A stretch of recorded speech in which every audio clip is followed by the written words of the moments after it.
Il y a eu dans ces discussions budgétaires une petite nouveauté qu'on n'attendait pas forcément, c'est la création d'un parquet national financier. Il sera opérationnel rapidement, il pourrait voir le jour rapidement ce parquet. Les moyens sont prévus dès 2026, donc l'objectif est qu'il soit opérationnel le plus rapidement possible, et il vous aura pas échappé qu'on prévoit qu'il y ait du rendement. Ouais. Donc il rapporte de l'argent parce qu'il en rapporte en France. Il va rapporter combien? Donc on a prévu à terme 175 millions d'euros, mais en France ils ont 19 magistrats et ils rapportent 1 milliard d'euros par an.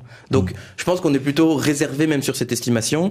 Donc voilà, a priori le plus rapidement possible dès 2026. Donc il y a 10 magistrats qui devraient participer à ce parquet financier national. Ça aura les moyens de fonctionner?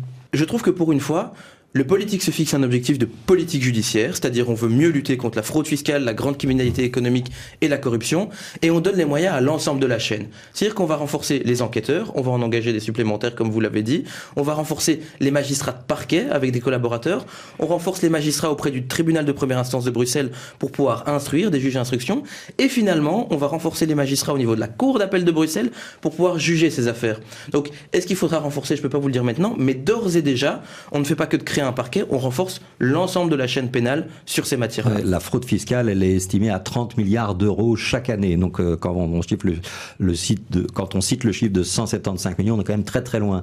Ça veut dire qu'on peut monter en puissance, ça vous l'avez suggéré, mais est-ce que ça ne veut pas dire qu'on doit surtout aussi penser à renforcer l'inspection des impôts? Certainement, mais donc quand on parle donc l'accord de gouvernement prévoit aussi l'engagement de 377 agents de l'inspection, et donc là c'est de l'inspection pour la lutte contre la fraude fiscale et sociale, et donc là aussi il y a des agents qui vont aller renforcer les impôts, la justice, l'inspection sociale, l'inspection fiscale, donc ça fait partie aussi de l'ensemble du scope. Ici on est sur un parquet spécifique, parce que l'intérêt de ce parquet spécifique c'est quoi aussi?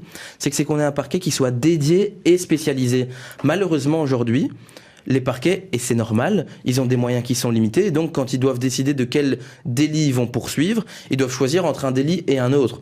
Et donc nous, la volonté qu'on a, c'est qu'il y ait un parquet qui ne doive pas faire ce choix, et qui puisse se dire, sur la fraude fiscale, sur la grande criminalité économique, sur la corruption, on poursuit, point à la ligne. Voilà.